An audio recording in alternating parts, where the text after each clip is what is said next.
What is up, everyone? Welcome back to another video today, and in this video we are doing the 93rd installment of Random Model Airports. Today we're going to be doing the Moline Quad Cities International Airport. Thank you to GRF for suggesting this airport. If you have any new suggestions, please leave them in the comments below. This airport is a regional jet heaven, as there's a lot of them here.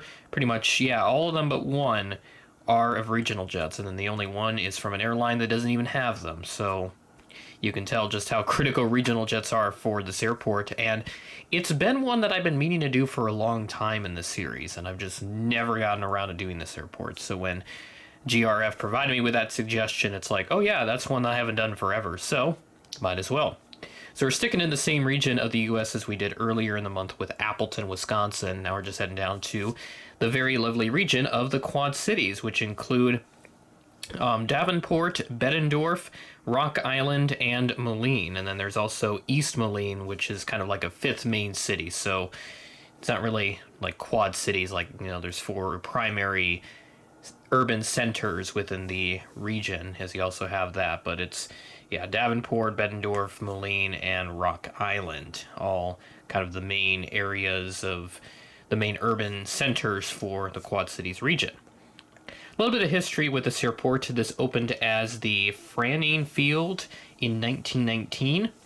The airport had some significant expansions throughout the 60s to add new facilities and amenities in what was the previous terminal building.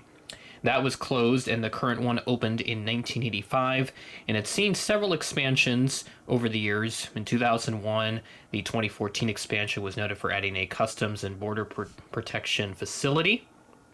And then the most recent expansion in 2021 also took place for some other general quality of life upgrades. The first jets to this airport, so backtracking a little bit, but the first jets here were Ozark DC-9s back in 1966. Other notable defunct carriers that have served here include TWA, AirTran, America West, and also Access Air, which was based out of Des Moines, Iowa, a low-cost carrier that only lasted a few years before shutting down. It's kind of a fascinating carrier, and I wish somebody would do a model of it, because I'd love to explore that, because it's a very interesting carrier for sure. Another note that I also found was that apparently Pan Am served Quad Cities for a period of time. I couldn't find anything on departed flights for any sort of lists, but I would presume that if it was probably Pan Am Express with ATRs or little jet streams or something. So if anybody has that confirmation, please drop a comment so that I can have that confirmation for my record keeping. But here we are, Quad Cities. Let's go ahead and get this update started. We'll start off here. This is the A gates, and then over here we've got the B gates. That's how this airport is laid out. So start off over here with our American section, three very lovely regional jets. So we'll start off here with the CRJ 700 for American Eagle. This arrived in as Flight 6288 from Chicago O'Hare, a SkyWest service. And this arrived in delayed at 12:12 a.m. on Saturday, October 11th, as it was scheduled to arrive on Friday, October 10th, which is when all these flights are from for this update.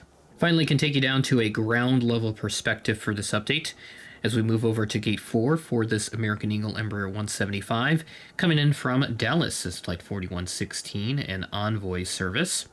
This arrived in at 10:25 a.m., 11 minutes late. And then right next to that, we have a model that I haven't really used in a little while. This is the American Eagle Embraer 145 on the Charlotte turn. So this airport's got plenty of space for a Charlotte frequency, and got a couple of these every day. This arrived in as Flight 6013, operated by Piedmont, at 10:46 p.m., 22 minutes early. And we skip over much of these gates here. So yeah, Quad Cities doesn't really have too much capacity that I could, you know, have a bunch of unique aircraft in. So certainly think this airport's overdue for some new routes, possibly. But we shall see what they get in the future. As we move on over to this Delta CRJ 900, which is coming in from Atlanta, so they get the regional jet service from ATL. This arrived in as Flight 4950, an Endeavor Air service at 10:32 p.m., 12 minutes late. No early, one early arrival so far, but everything else has been pretty much late. Onward to the United section, we have a CRJ 700 in this case, SkyWest operated one from Denver, arriving in his flight 5512 at 9:24 p.m., half an hour late. And then another CRJ, the much tinier CRJ 200. This is another SkyWest one arriving in from Chicago O'Hare as flight 5346 at 4:33 p.m., 21 minutes early. And then our only mainline jet for this update is from, of course, Legion Air. This A320 arrived in from Punta Gorda as flight 882 at 8:10 a.m., which is 10 minutes early.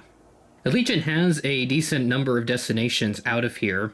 Currently, they have year-round service to Las Vegas and Sarasota, and then everything else is seasonal to Orlando Sanford, Phoenix Mesa, Punta Gorda, St. Petersburg, and that's pretty much it. And then for the other airlines, you have American Eagle, Charlotte, Chicago, Dallas, so we got that trifecta there, Delta from Atlanta, and then they got both United services to Chicago and Denver. Then we got one more aircraft here, which is taxiing to the gate, the last, at least unique type that I could find that I can accurately represent here. The Embraer 175 from United Express arriving in from the Windy City as well, flight 4748, another SkyWest service, at 8:38 p.m., which is pretty early, about 27 minutes early. Not bad there. So, quick update for this second one this month for random model airports in the Quad Cities.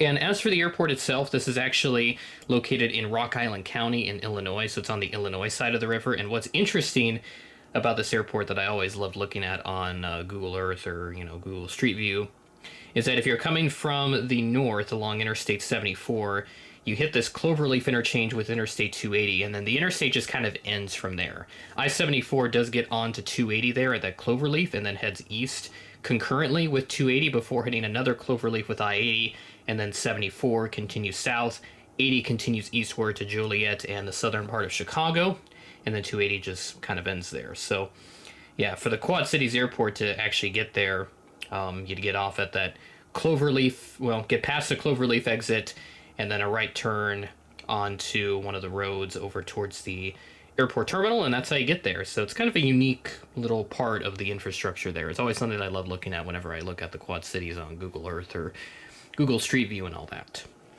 But that is the Quad Cities. Thanks again, GRF, for suggesting this. Keep bringing in the new suggestions, and there will be some exciting developments with the future of random model airports that I will be talking about in a video coming very, very soon. With that being said, thanks for watching, and I will catch you in the next video.